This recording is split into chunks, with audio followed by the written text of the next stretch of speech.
What's happening, my Jack family? Coach Scott here, jacked at the 40.com and shredded at the 40.com. Welcome to another episode of the Jacked After 40 podcast. In today's episode, I'm joined by Laurence from Fit and 50. I'll include a link down below to his YouTube channel and Facebook page. Laurence and I have a lot of similarities in our journeys. We both gained weight in our late 20s, early 30s, and in our 40s, we got lean and stayed lean and continued to improve upon our physiques in our 40s. And for Laurence, into his 50s, he's been stayed lean for the past decade and continues to make some fantastic progress. Really looking forward to hearing about the insights that you gained from our shared experiences over the past decade. So please be sure to drop a comment down below. And if you enjoyed this podcast, please do us a favor and smash that thumbs up button. We'd really appreciate it. Let's get to that discussion. Enjoy. All right, Laurence. So you and I we've both been pretty lean, really lean for several years now. And I think a lot of people have been following us for even a while. Probably assume that we have been lean our whole lives, but certainly not been the case for both of us. We've had different journeys to get where we're at right now. But going back through your Fit and 50 YouTube channel, which you started, I think it's been close to 8 years now. You've pretty much been lean throughout that entire process. And you started that channel after going through a transformation that looks like it took you about close to a year and a half to go through that transformation. But in that, some of those earlier videos, I enjoyed going back and watching those videos of you there.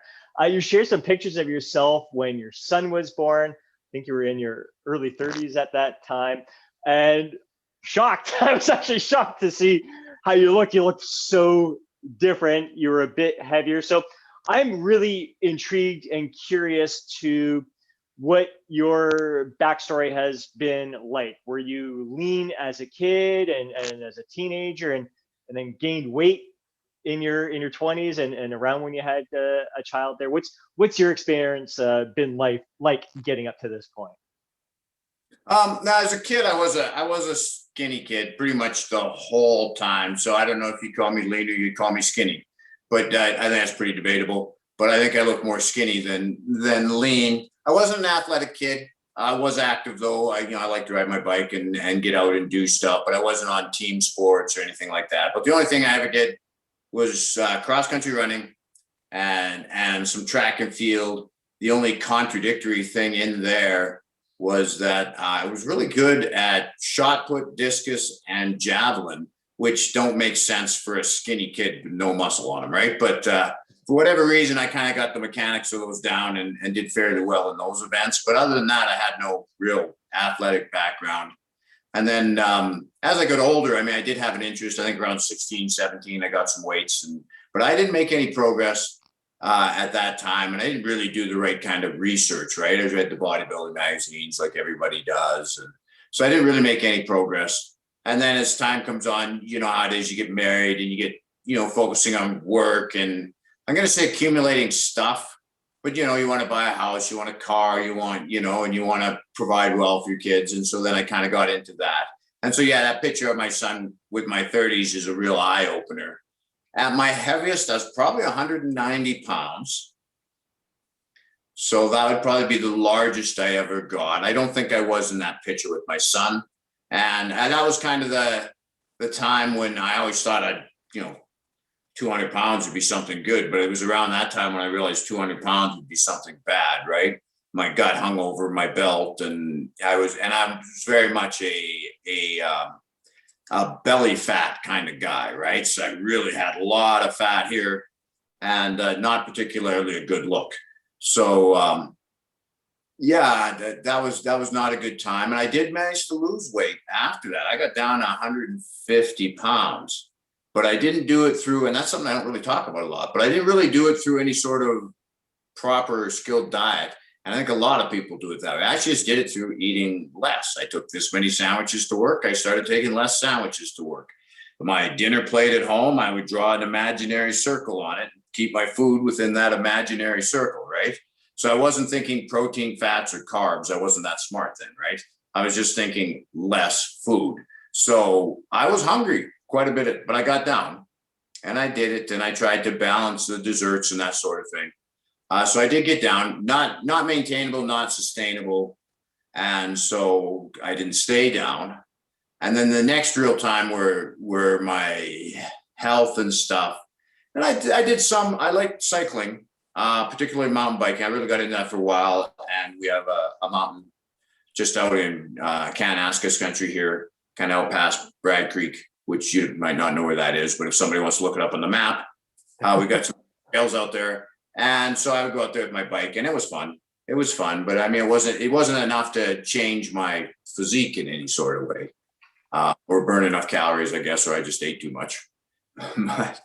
but it was at that time that I got the divorce, and then I started doing a lot less mountain biking, a lot less everything, and I wasn't a cook, so there become a lot more processed foods, a lot more packaged foods to try to feed the kids and to try to give them the kind of variety they were used to when we had someone who could cook in the house. And so the quality of food actually went way down, even though it still looked good and tasted good.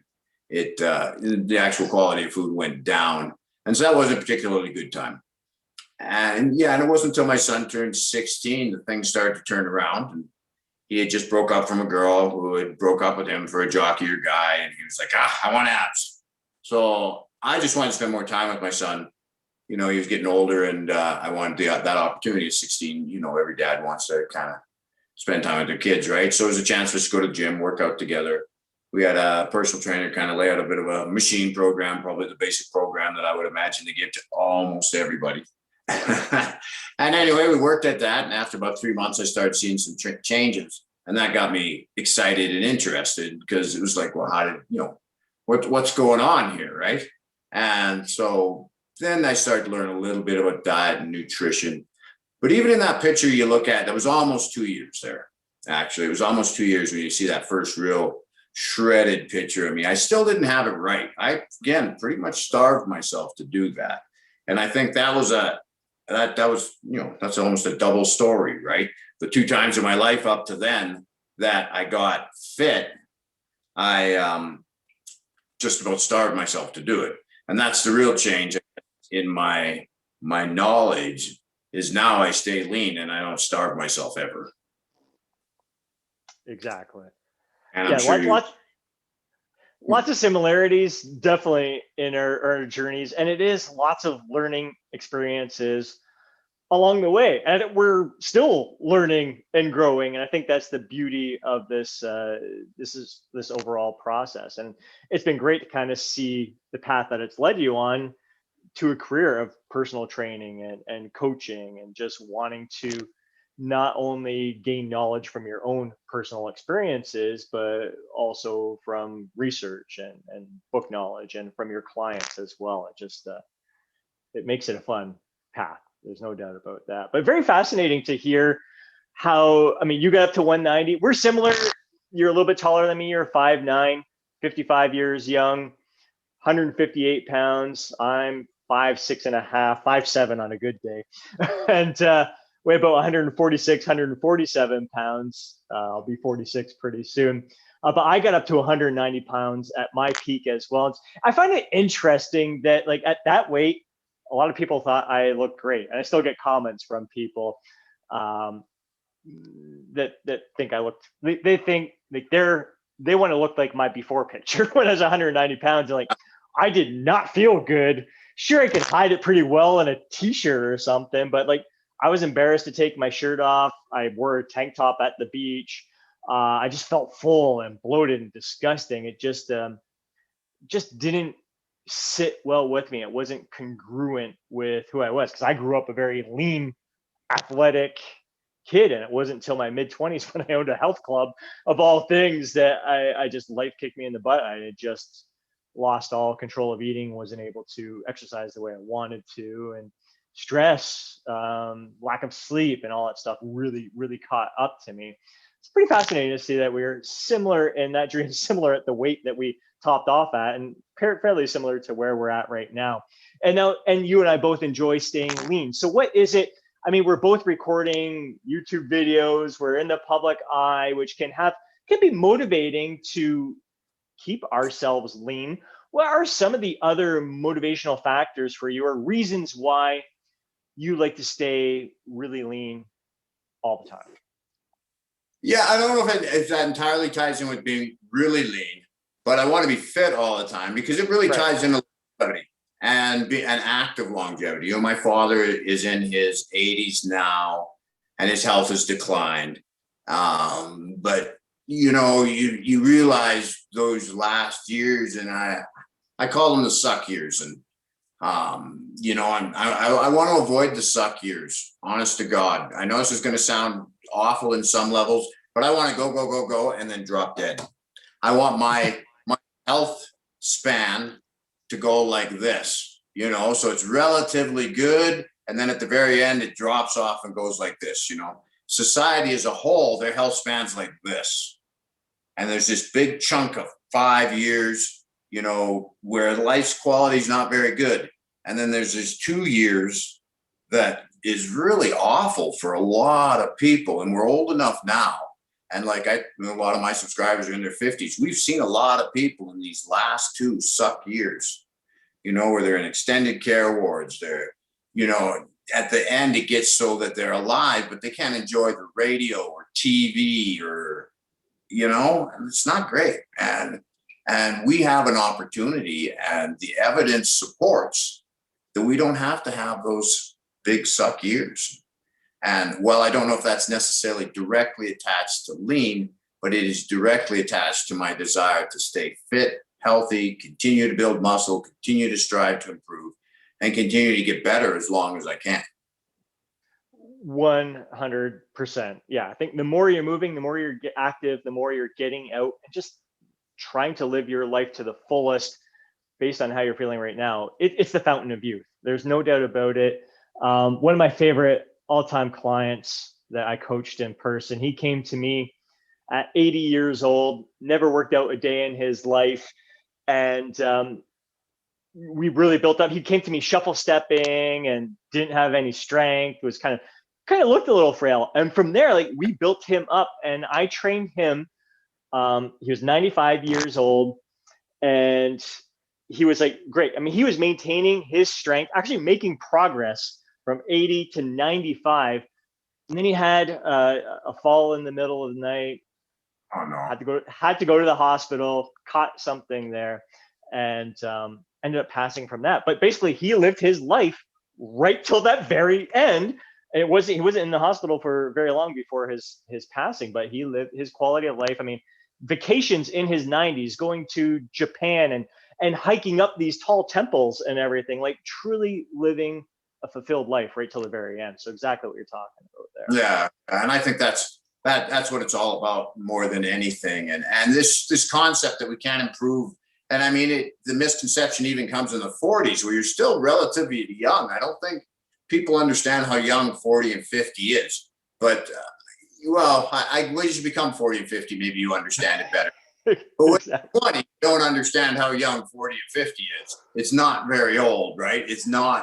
They're not limiting ages. And yet there becomes a misconception out there where you can't build muscle in your 40s.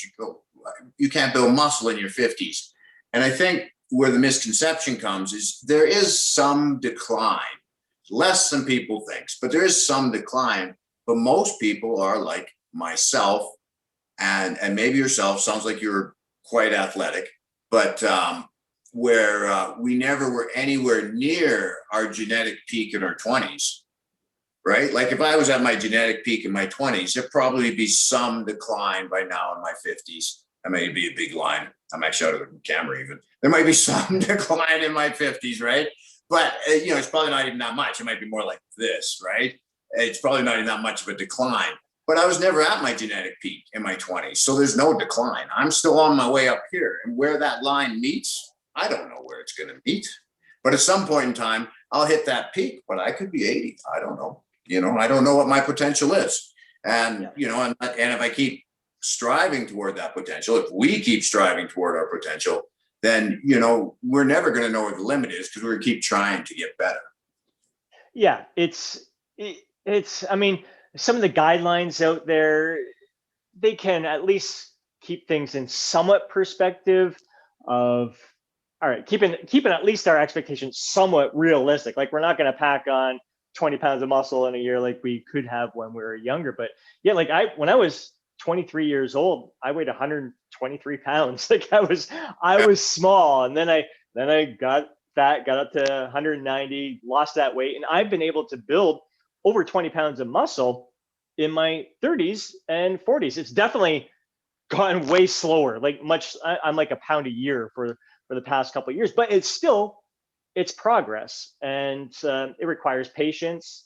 It requires, like, I'm no more gone are the days of the bulking and cutting for me. That's for sure. I found that almost counterproductive to the goals that I want to achieve right now. It's just had to spend way too much time Yeah. dieting rather than focused on building my body up there. So Sure, I've seen some of your videos on it, so I must have gone back to some of your earlier videos.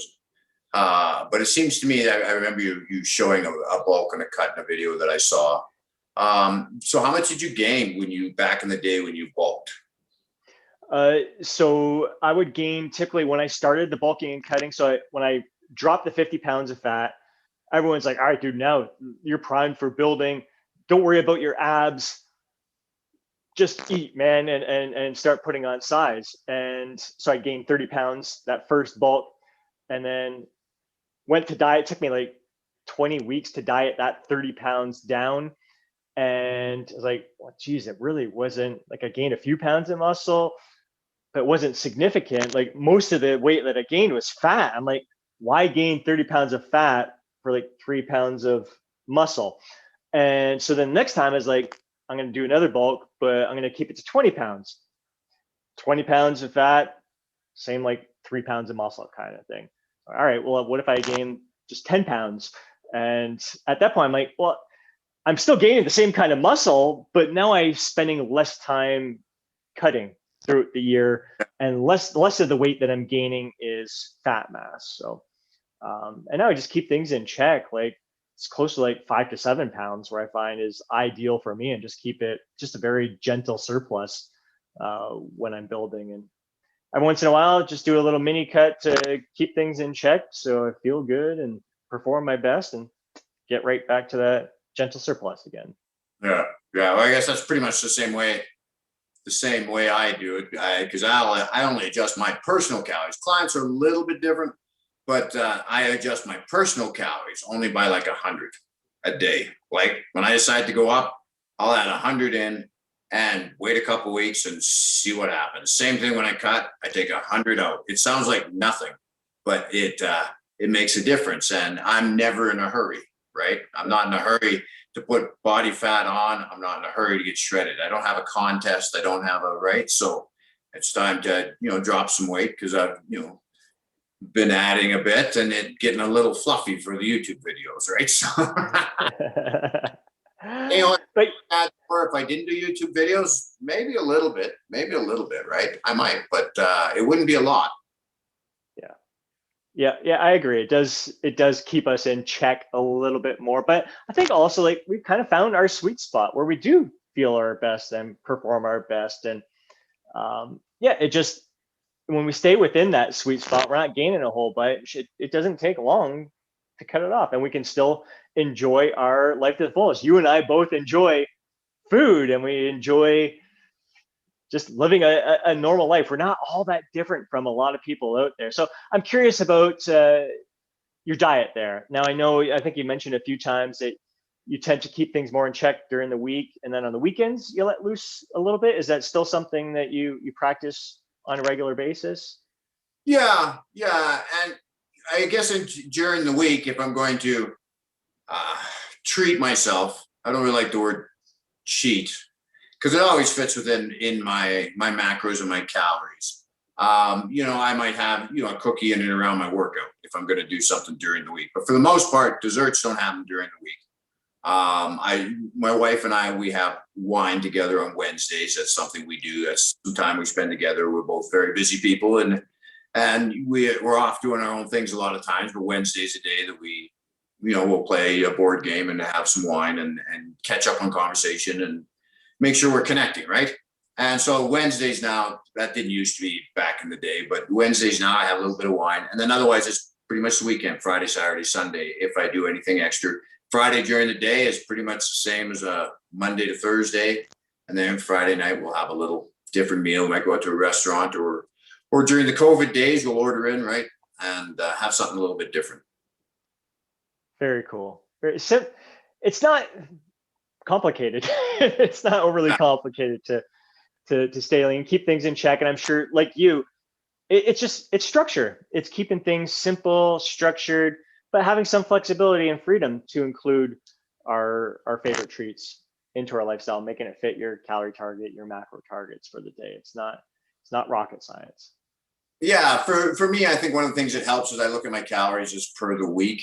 I mean, you do have to think a little bit of your daily calories and your daily macros, making sure you get enough protein every day. I do believe that, we should be getting at least 20% fat every day, right? So I like my fatty foods. So I have a little more fatty foods on the weekend, but I can't have so much fatty foods. I'm over cutting fat during the week, right? So there's a little bit of a balance there, but overall, I think of my calories and my macros on a weekly basis. And so that helps me balance it, right? So I know if I got an extra weekend day, I can trim a little through the week. So, I know I've got a 5-day regular week where, that's an extra 500 calories. If you cut 100 a day for that week, it gives you for that weekend. And if you really want to spread it out and you don't want to take too much, where you got that 500, where you got another 400 in the regular days after that long weekend, right? So now you've just found 700 extra calories and you've hardly cut any food per day. So it's when you think of it per week and you realize there's a bigger picture than getting too regimented by the day, it's easy to make it more flexible. And then things like vacations, I just don't even worry about them. But if you're going on vacation, you're on vacation. Not that I go food crazy. I enjoy food. I enjoy food now and I enjoy food on my weekends, but it's a little different when I'm on vacation. I'm not going to be too strict, right? Yeah, 100%. I find in fat loss mode, looking at my calories on a weekly basis is definitely crucially important for me. And because it is, if I'm going to have a refeed day in there, it's very easy to kind of balance things out, eat a little bit less through the week. When I'm in maintenance or trying to build muscle, I do try to keep things a little more consistent. But I also find like maintenance level calories and a gentle surplus, like 100 calories over my maintenance, like that's a fair amount of food for me to consume. And even when I'm indulging a bit on the weekends, I tend not to go very overboard with my eating. It just doesn't, I don't like to feel overstuffed or overfull anymore. Like I used to enjoy that feeling. No, I shouldn't say enjoy that feeling. That used to be my lifestyle. Pig out on the weekends and then diet during the week kind of thing. But now I'm a little bit more stable. And if I do go 400 or 500 calories over because I am enjoying a great time out with friends and there is great food around, then it's very easy for me, like over the next day or two, to wipe out that 500 calorie surplus. It's definitely don't stress over it. There's no guilt over anything that I'm eating. And it takes time. It's all like, even still after all these years of living this lifestyle, it's still learning, still growing, and just finding what feels best to us. It's fun to experiment too. Yeah, I found it took probably 5 years, because I could say now, and for about 5 years, I do not get food cravings ever. And if I want one cookie, I can have one cookie, even though there's a plate full of cookies there, right? And I don't feel like I'm missing out, right? And that there was a time, and for quite a while, right? Because it's been about 10 years I've been working out. So that first 5 years where I still got cravings and bad habits. I don't know. I've talked about this on my YouTube channel before, where I used to always get a chocolate bar. I used to always get 2 chocolate bars whenever I got gas. And that took years to fully break that habit, right? Because I did it. So I'd be at the till and, most of my life I bought 2 chocolate bars, right? So took me a long time. I got down to 1 chocolate bar. Then I think I switched to a pepperoni stick and some cheese. And eventually I just stopped. But it was actually that hard to do. It sounds crazy, but it was really a long process like that for that one specific scenario that I just did probably from practically the day I drove, right? And that was a long journey to break me of that one stupid little thing, but didn't stop me from progress. Exactly. And again, that's yeah. Even if those two chocolate bars were fitting into your weekly calories, you're able to maintain your weight following that and everything. It's just over time you just learn to you make these little swaps here and there. Like, oh, I actually feel a little better making that swap. So it's like having a heightened sense of awareness with how your body's responding to certain foods and how it impacts your performance, your focus, your well-being, and still enjoying those foods as well. But yeah, I always used to. I was someone if I had a cookie, I would lose it and have to have a whole bunch of them. Um, and I can never understand like how the heck how can this person just eat one cookie? But you get to that point where like I think for me personally, it was especially this flexible dieting lifestyle where you realize that I can have a cookie every day if I want to. Once you realize you can have one every day, like, well, I don't need to eat a whole box now because I can still have some more tomorrow. Whereas, like in my initial transformation, when I dropped the 50 pounds, I was more on like the bodybuilding refeed approach, cheat day approach type thing, where I had to be like perfect for at least a few days and then have my treat type thing. And once I adopted this flexible dieting approach, I kind of lost those cravings as well because it's like, well, if I want it, I can have it. I can make it fit my calories whenever if I want. Yeah. So that was a big mindset shift for me. Yeah. Awesome. So in your journey, now your journey, because you've been fitness, so I know now I'm asking you questions. Anyway, in your journey, I'm just curious about how influenced you were by different diet trends. I was very curious with different diet trends, and I never was dogmatic about anything. It was more curious and wanting to experiment with different things. I think initially, like the carb cycling approach was very popular among the bodybuilding culture and even in the competitive bodybuilding circles. So that it just seemed to be the thing to do, and I did adopt that for quite a while. And then intermittent fasting really came out, and people were raving about that. And for me personally, like I was always someone who like jumped out of bed and had to have breakfast right away. And I thought, there's no way I can go extended amounts of time before I eat my first meal. And so I'm like, you know what? Rather than discount it all together and say there's no freaking way, that's a stupid approach, I'm going to see if I can do it myself. And so I followed an intermittent fasting approach, like someone's diet plan, for about 6 weeks. And that first time I followed that approach, it was a weird approach where it was like you would have a 24 to 36 hour fast, and then the next day, no, sorry, you would have a pig out. It was a cheat day. You just nothing is off limits. So you have a cheat day, and then they're like, well, the next day you're not going to be hungry anyway, so have a fast for 24 to 36 hours, and then the day after the fast was like a moderate calorie day, so you're still in a pretty significant difference. Then the deficit wasn't as much the following days. It was a unique approach, but I like that first time where I lasted 36 hours without eating. I'm like, holy crap! I'm divorced currently, or for the past 3 years, and my wife at the time was like, if you pass out during this, I'm gonna kill you. Like, I better not pass out during this thing, this little experiment here. But it really taught me what real hunger felt like, and it allowed me to kind of pay attention to more of my hunger cues. So I did that for 6 weeks, and it worked. It was no faster or better than just a normal calorie deficit. All, like you said, like the total weekly calories is what matters most. A little while later, I tried 2 24-hour fasts uh, throughout the week. And then I did that for 6 weeks to see, and I was fine with that as well. And then I kind of started adopting the like 16-hour fast, 8-hour window of eating, and that worked pretty good. Now I just eat when I'm freaking hungry. Like I have my routine. I'm probably like 9-hour window eating, so I could probably say I intermittent fast, but I would never label what I eat as anything. I just kind of taken different things, tried them out, keep what I like, discard what I don't.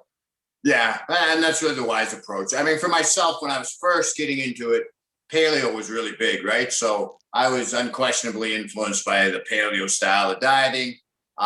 In some ways, it did a lot of good things for me. Got me on whole food eating, which is still a cornerstone of what I do. I mean, it's not like I don't have ice cream or cookies we just talked about, or cake or a chocolate, or, or maybe two chocolates. But, it's not like I don't have any of that stuff. But, the foundation of the way I eat now is whole food eating, which I think I got that good from paleo. I did try keto and it worked. And I discovered 99% of the people in the world that say they're on keto aren't, because it's very difficult to be in ketosis. You got to log your calories and your macros religiously. And if you don't log calories and you say you're doing keto, you're not doing keto. I say it's a lot of work because you've got to be right spot on. And I never enjoyed it. You get that sweet mouth taste, and I even got the keto stick thing to make sure that I was peeing enough ketones, and so I know I was there, but I never enjoyed it. It did give me lean, but it's not a lifestyle. It's too limiting, right? Which is, I think, the problem with a lot of different diets that come up is they're very limiting. 100%. And that's the thing. It's always about trying to follow a nutrition plan, creating your own personal diet that suits your lifestyle. It's built around your natural eating tendencies rather than trying to stick to some other dogmatic approach that's out there.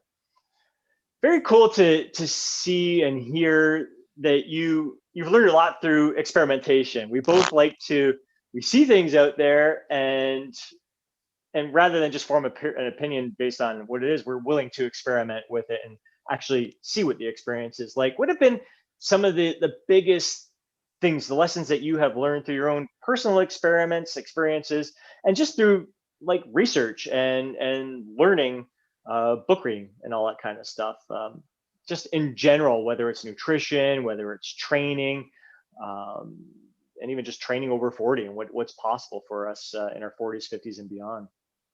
Yeah, I think a lot of what I learned is there's a very large window of ways to build muscle.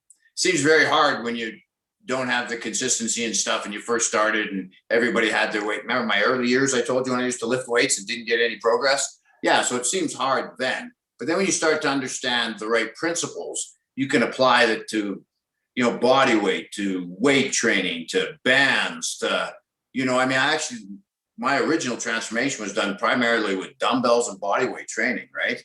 And those principles you can apply to anything to build muscle. And I think that's the part where people get very dogmatic. They think they need to lift weights or they got to do body weight training, and they have it all separated, when really the window and the way you can build muscle is really wide. Even things like rep ranges, for example, and training styles, training programs, which gives a guy a lot of freedom, right? I change my programs.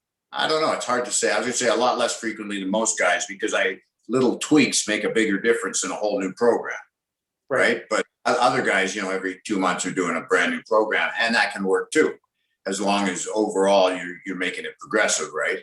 But as much as I say that, like right now, I'm training 100% with resistance bands and really enjoying it, but I'm continually experimenting right now, right? So I could be doing a different exercise. Today I've got shoulders. I'm probably going to do shoulders and arms today the same way I did them last time.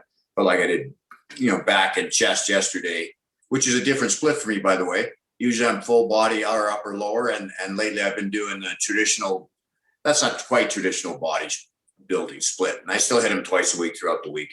But it's a little closer to a bro split almost again. And except it's not single body part. When I used to do a bro split, it was single body part. I did chest, I did back, now I'm kind of pairing them up a bit. Even legs, I guess you could just say they're legs, but they're hamstrings and quads primarily, right? So those ones are kind of paired up that way. So I'm doing that right now. But because I'm doing bands and I'm experimenting a lot with the bands, it's not unusual for me to throw in a new exercise almost every day, because I'm like, well, how's that exercise feel? How's that one making me respond? And so I'm trying a lot of new stuff right now. Right. And that's just, I think that's being playful. And I think that's a fun part of this journey, especially when you're trying something new. And there are a lot of different options out there. It's not like you have to be super scheduled all the freaking time. Don't be afraid to let loose and experiment like that from time to time. And I'm sure your body is definitely going to respond. It's not like you're intentionally doing it to muscle confusion or anything like that. It's just a fun way of experimenting. So again, you can learn for yourself how your body's responding to that exercise and share with your clients as well, which is and your subscribers on your channel as well, which makes it a lot of fun. I've definitely picked up a few different exercises from your videos, especially with the bands there. You're definitely getting creative, and I freaking love that band setup that you got going on there right now. Those look like some serious heavy duty resistance band cables there to use in your home. So Yeah, yeah. Cool.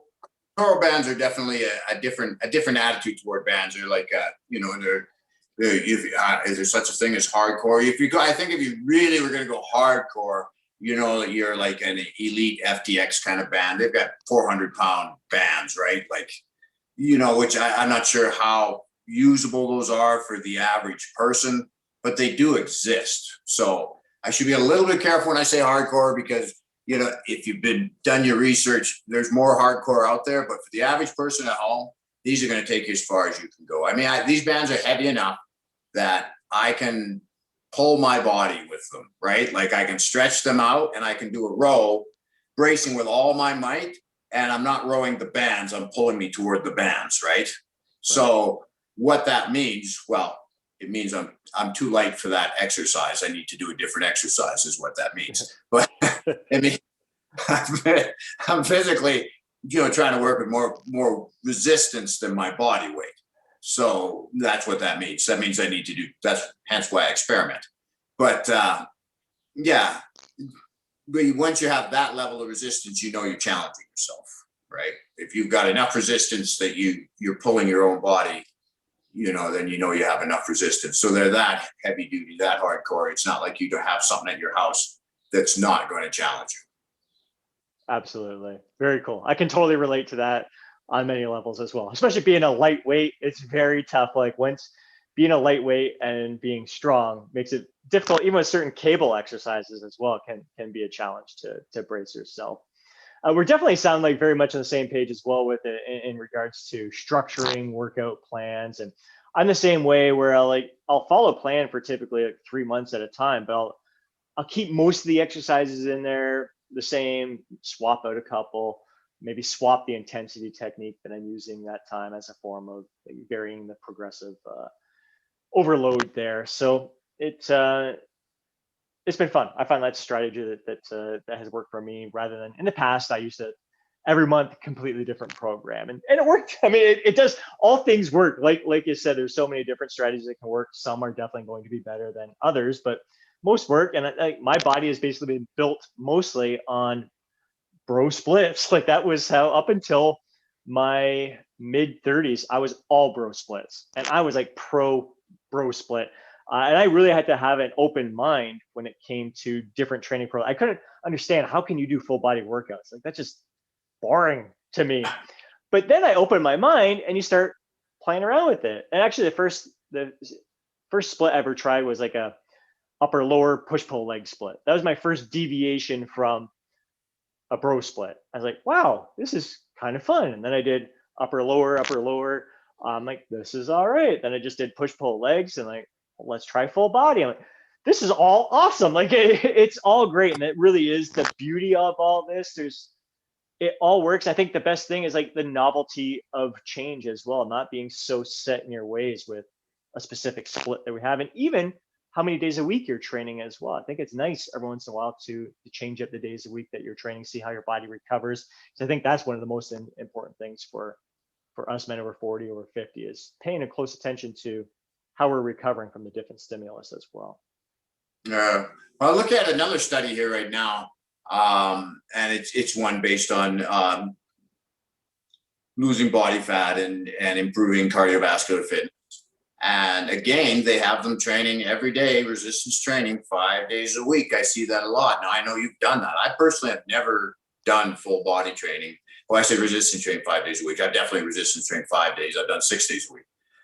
But full body training 5 days a week is just something I've never done. And I know that you have, and you've enjoyed it. But I wouldn't mind hearing a little bit of feedback from you as to how you found it. Because like the study I'm reading now, they claim that they did 4 sets to failure, which is physically impossible because they have 60 seconds rest in between sets and 10 reps. And I don't think they'd use newer lifters, not even experienced guys.